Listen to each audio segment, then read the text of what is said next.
Hello friends, Neha એજ્યુકેટરમાં આપનું સ્વાગત છે.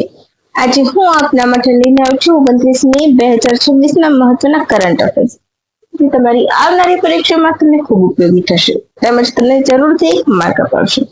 પરંતુ એ પહેલા આ વિડીયોની લિંક મિત્રો સાથે શેર કરવાનું ભૂલતા નહીં, વિડીયોને લાઈક કરવાનું ભૂલતા નહીં.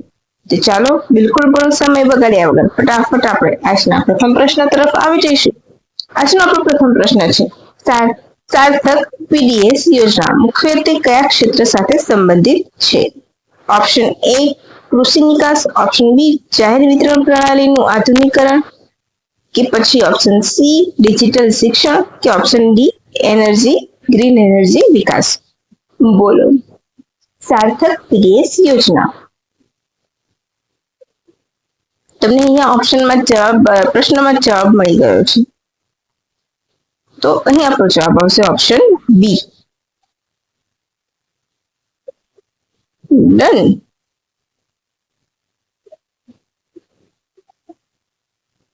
Cabinet committee of economic affairs એ વડાપ્રધાન નરેન્દ્ર મોદીની અધ્યક્ષતામાં સાર્થક પીડીએસ યોજનાને ચાલુ રાખવાની મંજૂરી આપી છે. એટલે કે પહેલા હતી, પરંતુ હવે એને આગળ વધારવાની મંજૂરી આપી છે. એટલે કે નેક્સ્ટ હજુ પણ આગળના વર્ષ માટે ચાલુ રહેશે. રાઈટ. તો આપણે પહેલા નામ જોઈએ તો scheme of assistance in ration transport and handling income with automation in PDS. તો યાદ રાખી લેજો, ફૂલ ફોર્મ ચોક્કસથી યાદ રાખજો, ફૂલ ફોર્મમાં કન્ફ્યુઝ થઈ જશો. કેન્દ્ર સરકારની આગામી 5 વર્ષ દરમિયાન જાહેર વિતરણ પ્રણાલીને વધુ મજબૂત અને આધુનિક બનાવવા માટે કુલ 25,530 કરોડ ખર્ચ કરવામાં આવશે. પીડીએસ પ્રણાલીને મજબૂત કરવા માટે 25,530 કરોડની મંજૂરી મળી છે. કુલ ખર્ચ યાદ રાખજો. ક્યાં સુધી ચાલશે? તો 2031 સુધી ચાલશે. ક્લિયર? પૂરું નામ, ખર્ચો, કુલ એટલે કે કુલ ફાળવણી અને વર્ષ, એટલી વસ્તુ એમાં તમારે યાદ રાખવાની છે. પછી આ યોજના હેઠળ 2 યોજનાને એકીકૃત કરવામાં આવી છે. કઈ? એનએફએસએ હેઠળ રાજ્ય એજન્સીઓને ખાદ્યના આંતરરાજ્ય પરિવહન અને પીએફએસ ડીલર માર્જિન માટે સહાય કરવી, અને સ્માર્ટ પીડીએસ યોજના. હવે એને એડ કરીને અંદર એક કરી દેવામાં આવી છે. યોજનાના મુખ્ય હેતુ શું છે? તો અંતિમ વ્યક્તિ સુધી અનાજનું વિતરણ સુનિશ્ચિત કરવું, રાશન ડીલરોનું કમિશન વધારવું, લીકેજ અને ગેરરીતિ ઘટાડવી, પારદર્શિતા અને સુરક્ષા વધારવી, તેમજ એઆઈ, એમએલ, એનએલપી અને બ્લોકચેન જેવી આધુનિક ટેકનોલોજીને યુઝ કરવી. મુખ્ય વિશેષતા તો એકીકૃત અને smart PDS system, real time monitoring, AI આધારિત ફરિયાદ નિવારણ વ્યવસ્થા, રાજ્ય સ્તરે command and control centres, ISO પ્રમાણિત ડેટા સિસ્ટમ, તેમજ ઓનલાઈન એલર્ટમેન્ટ અને સપ્લાય ચેઇન મેનેજમેન્ટ જેવી વિશેષતા ધરાવે છે. અહીંયા તમારું વિધાન વાક્ય 100% બનશે. તો આવશે હવે આપણું પ્રૂફ. ઓકે. પછી નેક્સ્ટ, ભારતીય રેલવેની પ્રથમ સ્વદેશી હાઇડ્રોજન ફ્યુઅલ ટ્રેન માટે પસંદ કરાયેલ જીંદ સોનીપત સેક્શન કયા રાજ્યમાં આવેલું છે? તો તમને ખબર જ છે, હાઇડ્રોજન ફ્યુઅલ ટ્રેન ચાલવાની છે જે પર્યાવરણ ફ્રેન્ડલી હોય છે. રાઈટ. તો જીંદ સોનીપત એને સેક્શન આપવામાં આવ્યું છે. તો એ કયા રાજ્યમાં આવેલું છે? Option A Punjab, option B Uttar Pradesh, option C Haryana, option D Rajasthan. બોલો. તો તમને ખ્યાલ જ હશે, સોનીપત એટલે option C Haryana.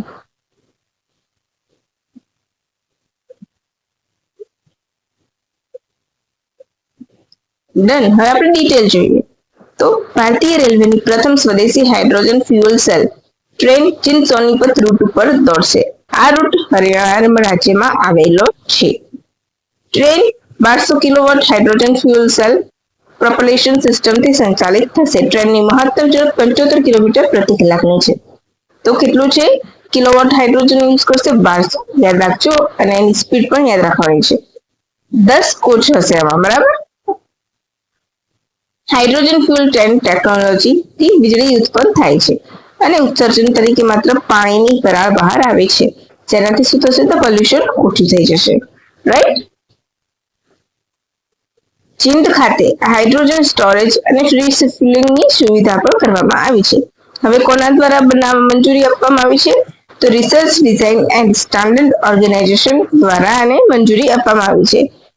Petroleum of explosive અને સાફલી ઓર્ગેનાઇઝેશને હાઇડ્રોજન ગેસનો સંગ્રહ અને વિતરણના લાયસન્સને મંજૂર કર્યું છે. તો આ બંને વસ્તુ તમારે પરફેક્ટલી યાદ રાખવાની છે. હાઇડ્રોજન લીક ડિટેક્ટર અને ફ્લેમ ડિટેક્ટર જેવી સુરક્ષા પણ બનાવવામાં આવી છે, જેથી આ લીકેજ ઓછું થઈ શકે. ભારત હવે જર્મની, ચાઇના, જાપાન, યુએસ જેવા દેશોની યાદીમાં જોડાઈ ગયું. આ પ્રોજેક્ટ ભારતના નેટ ઝીરો કાર્બન ઉત્સર્જનના લક્ષ્યને સમર્થન આપે છે. આ તમારું પ્રૂફ. ડન. હવે આપણો ત્રીજો પ્રશ્ન. શહીદ વીર ગુંડા શહીદ વીર ગુંડાધુર સેવા જન સુવિધા કેન્દ્ર ક્યાં શરૂ કરવામાં આવ્યું છે, કયા રાજ્યમાં છે? રાઈટ. ફરીથી, શહીદ વીર ગુંડાધુર ડેરા જન સુવિધા કેન્દ્ર મેડિકલ સ્ટોર ક્યાં છે? Option A Jharkhand, option B Sikkim, option C Madhya Pradesh, option D Chhattisgarh. બોલો. તો અહીં આપણો જવાબ આવશે ઓપ્શન ડી છત્તીસગઢ. કેન્દ્રીય ગૃહમંત્રી અમિત શાહે છત્તીસગઢના બસ્તર જિલ્લામાં શહીદ વીર ગુંડા સેવા ડેરા જન સુવિધા કેન્દ્રનું ઉદ્ઘાટન કર્યું છે. આ કેન્દ્ર નેતનાર ગામમાં આવેલું છે, જ્યાં વીર ગુંદાધરનું જન્મ સ્થળ છે. આદિવાસી નેતા હતા, યાદ રાખજો. બરાબર છે. અંગ્રેજો સામે લડ્યા હતા. ક્રાંતિવીર કહો, સ્વાતંત્ર્ય સેનાની કહો. રાઈટ. તો યાદ રાખી લેજો. અહીંયા શું હતું? નેતાનારમાં પહેલા એક નક્સલી વિરોધી કેમ્પ હતો. હવે ત્યાં સુવિધા કેન્દ્ર બનાવી દેવામાં આવ્યું છે. ભૂમિકાલ વિદ્રોહ સામે એમણે નેતૃત્વ કર્યું હતું. વીર ગુંદાધરે. રાઈટ. 1910 ભૂમિકાલ વિદ્રોહનું નેતૃત્વ કર્યું હતું અંગ્રેજો વિરુદ્ધ. અહીંયા શું મળશે તો આધાર કાર્ડ, રેશન કાર્ડ, બેન્કિંગ, સરકારી યોજનાઓ જેવી લગભગ 371 સરકારી યોજનાઓનો લાભ અહીંયાથી મળશે. બસ્તરમાં આવેલા લગભગ 200 સુરક્ષા કેમ્પમાંથી 70 કેમ્પોને આવા જ સેવા ઘરમાં તબદીલ કરવાનો વિચાર છે. રાઈટ. આ પહેલા બસ્તર ઓલિમ્પિક અને બસ્તર પંડુપ જેવી પહેલો પણ અહીંયા શરૂ કરવામાં આવી હતી. આ તમારું પ્રૂફ. ઓકે, ચાલો. દર વર્ષે વર્લ્ડ મેન્સ્ટ્રુઅલ હાઇજીન ડે ક્યારે ઉજવવામાં આવે છે? દર વર્ષે વર્લ્ડ મેન્સ્ટ્રુઅલ હાઇજીન ડે ક્યારે ઉજવવામાં આવે છે? Option A 22 May, option B 25 May, option C 27 May, option D 28 May. તો અહીં આપણો જવાબ આવશે 28 મે, એટલે કે ઓપ્શન ડી. માસિક સમયે સ્ત્રીઓએ રાખવાના સ્વચ્છતા દિવસમાં આ દિવસ ઉજવવામાં આવે છે, એટલે કે એમાં જાગૃતિ લાવવા માટે આ દિવસ ઉજવવામાં આવે છે. 22 મે વર્લ્ડ બાયોડાયવર્સિટી ડે છે. એ સિવાય બીજો કયો દિવસ ઉજવાય છે એ તમારે મને કહેવાનું છે. 25 મે તો વિશ્વ ફૂટબોલ દિવસ, વર્લ્ડ થાઇરોઇડ ડે. એ સિવાય બીજો કયો દિવસ છે એ પણ તમારે મને કહેવાનું છે. આપણે શીખેલા છે. રાઈટ. મેં તમને પ્રીવિયસ વિડીયોમાં લખાવ્યું છે. તો પ્લીઝ એક વખત તમારે યાદ ના હોય તો ત્યાં જઈને જોઈ લેજો અને એક પછી અહીંયા આવજો. ખરેખર તમને ખૂબ ફાયદો થશે. વર્લ્ડ થાઇરોઇડ ડે યાદ રાખજો 25 મે. વર્લ્ડ ફૂટબોલ ડે 25 મે. પછી વર્લ્ડ ઓટર ડે એટલે કે જળ બિલાડી દિવસ ક્યારે ઉજવવામાં આવે છે એ તમારે મને કહેવાનું છે. ચાલો. દર વર્ષે 28 મે ના રોજ વિશ્વ માસિક સ્વચ્છતા દિવસ ઉજવવામાં આવે છે. વર્લ્ડ મેન્સ્ટ્રુઅલ હાઇજીન ડે પ્રથમ વખત 2014 ઉજવવામાં આવ્યો હતો. આ પહેલા જર્મનીની એનજીઓ વોશ યુનાઇટેડ દ્વારા શરૂ કરવામાં આવ્યો હતો. Together for a period friendly world આ વર્ષની થીમ છે. આ તમારું પ્રૂફ. ઓકે. હવે 28 મે ના રોજ વર્લ્ડ ડુંગોંગ ડે ઉજવવામાં આવે છે. 28 મે ના દિવસે કયો દિવસ ઉજવવામાં આવે છે? World ડુંગોંગ day. ડુંગોંગ શું છે? તો સામાન્ય રીતે સમુદ્રી ગાય તરીકે આપણે એને ઓળખીએ છીએ. 2020માં તેની વૈશ્વિક રૂપે ઉજવણી કરવામાં આવી હતી. ગુજરાતમાં કચ્છના અખાતમાં વધારે જોવા મળે છે. ભારતમાં મન્નારના અખાતમાં પાલખની સામુદ્રધુનીમાં જોવા મળે છે. સમુદ્રી ઘાસ ખાય છે, રાઈટ, પર્યાવરણ માટે ખૂબ જ સારી છે. IUCN ના રેડ લિસ્ટમાં વલ્નરેબલ શ્રેણીમાં છે. ભારતના વાઇલ્ડ લાઇફ પ્રોટેક્શન 1972માં શેડ્યુલ 1 હેઠળ મૂકવામાં આવી છે. ભારતનું પ્રથમ ડુંગોંગ રિઝર્વ 2022માં પાલખની સામુદ્રધુનીમાં બન્યું હતું. 28મી તો વર્લ્ડ હંગર ડે. હવે તમારે ભૂખમરી વિશે મને કહેવાનું છે કે ભારત ભૂખમરીમાં કયા નંબર ઉપર છે. આ વર્ષની થીમ શું છે? The end of hunger is and hour hands. આ વર્ષની થીમ છે. અને 28મી કયો દિવસ ઉજવવામાં આવે છે? વર્લ્ડ ઓટર ડે ઉજવવામાં આવે છે કે નહીં? એટલે કે જળ ગિલાડી દિવસ, એ તમારે મને કહેવાનું છે. તો ચાલો હવે આપણે આપણા છેલ્લા પ્રશ્ન તરફ વધી જઈશું. આંતરરાષ્ટ્રીય બુકર પ્રાઇઝ 2026 કયા દેશના લેખિકાને મળ્યું છે? Option A China, option B Taiwan, option C Bharat, option D Japan. તો અહીં આપણો જવાબ આવશે ઓપ્શન D.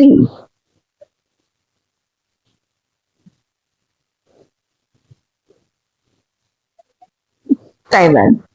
આ વર્ષે પ્રથમ વખત તાઇવાનના યાંગ શુઆંગઝી દ્વારા લખવામાં આવેલી છે. કઈ તો ટ્રેકવેલ નવલકથા છે. આગળ આવી જશે, અહીંયા લખવામાં થોડીક ભૂલ થઈ ગઈ છે. તો લેખિકાનું નામ શું છે? આ જે નોવેલ મળી છે મેન્ડેરિન ભાષામાં લખાયેલી છે અને પ્રથમ વખત જ એવું થયું છે કે મેન્ડેરિન ભાષાને બુકર પ્રાઇઝ આપવામાં આવ્યું છે, ઇન્ટરનેશનલ બુકર પ્રાઇઝ. યાદ રાખજો, બુકર પ્રાઇઝ અને ઇન્ટરનેશનલ બુકર પ્રાઇઝમાં ડિફરન્સ છે, તો એમાં ભૂલતા નહીં. કઈ કોને મળ્યું છે? તો યાંગ શુઆંગઝી દ્વારા લખવામાં આવેલી ટ્રેવાલોગ પુસ્તકને મળ્યું છે. અહીંયા મેં લખેલું છે, કદાચ મે બી થોડું ઘણું આગુ પાછું પ્રોનાઉન્સિએશન થઈ જાય છે, ચાઇનીઝ ભાષામાં છે, સો એના કારણે, રાઈટ. તેમાં શું છે? ટ્રેવાકો પુસ્તક છે, એમાં શું છે? તેમાં નીચેના મુખ્ય મુદ્દા દર્શાવવામાં આવ્યા છે. કોલોનિયલિઝમ, ભાષા અને ઓળખ, રાજકીય સંઘર્ષ, સ્ત્રી મિત્રતા, સંબંધો અને તાઇવાનની સંસ્કૃતિની ઓળખ છે. હવે આટલું યાદ રહી ગયું, બરાબર છે. હવે તમારે યાદ રાખવાનું છે શું? તો ઇન્ટરનેશનલ બુકર પ્રાઇઝ અંગ્રેજીમાં અનુવાદ થયેલી નવલકથાને આપવામાં આવે છે.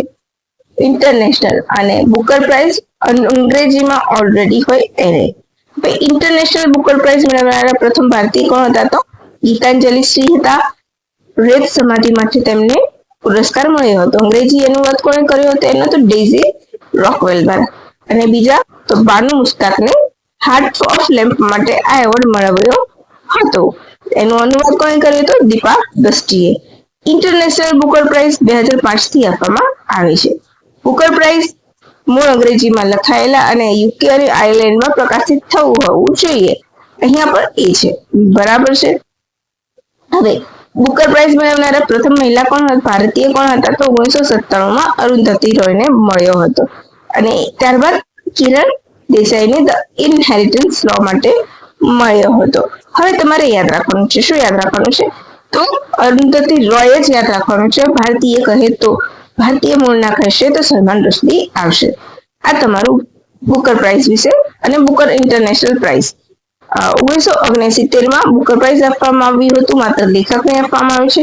ઇંગ્લિશ ફિક્શન હોય છે, યુકે આયર્લેન્ડમાં પ્રકાશિત હોય છે. ઇંગ્લિશ નોવેલ $50,000 ઇનામ. અરુંધતી રોય પ્રથમ ભારતીય. ઇન્ટરનેશનલ બુકર પ્રાઇઝ 2005 થી આપવામાં આવે છે. લેખક અને તેનો અનુવાદ કરનારને મળે છે. ટ્રાન્સલેટ લિટરેચર હોય છે, એટલે કે અનુવાદિત લિટરેચરને આપવામાં આવે છે. કોઈ પણ ભાષામાં લખાવ્યું પણ તેને અંગ્રેજીમાં ટ્રાન્સલેટ કરવામાં આવ્યું હોય તેને આપવામાં આવે છે. બરાબર છે, યાદ રાખજો. અનુવાદિત પુસ્તક છે, બરાબર. યુકે આયર્લેન્ડમાં પ્રકાશિત થયેલું હોવું જોઈએ. $50,000 બંને વચ્ચે વહેંચવામાં આવે છે. અને પ્રથમ ભારતીય મહિલા હતા Geetanjali Shree tomb of the stand માટે મળ્યું હતું. અહીંયા આપણું કરંટ અફેર પૂરું થાય છે. અહીંયા એક વસ્તુ કદાચ રહી ગઈ છે, બરાબર. હા, પ્રથમ વખત તાઇવાનના યાંગ શુઝી દ્વારા લખવામાં આવી હતી. અંગ્રેજીનો અનુવાદ કોણે કર્યો હતો? તો લિંગ કિંગ દ્વારા કરવામાં આવ્યો છે. એ નામ યાદ રાખી લેજો બંને. તમને સિમ્પલ પ્રશ્ન પણ પૂછે. ટ્રેવાલોગ પુસ્તકના લેખિકા કે લેખક કોણ છે? એ રીતના તમને પૂછી લેશે તો તમારે યાદ રાખવાનું છે. તો બસ મજા આવી ગઈ ને ફ્રેન્ડ, તમને સારું લાગ્યું હોય કરંટ અફેર તો પ્લીઝ નેહા એજ્યુકેટરને લાઈક કરવાનું ભૂલતા નહીં, વિડીયોની લિંક મિત્રો સાથે શેર કરવાનું ભૂલતા નહીં, વિડીયોની પીડીએફ તો ખરી જ. તો ચાલો ફ્રેન્ડ્સ, રજા લઈશું. Thank you for watching my video and have a good day.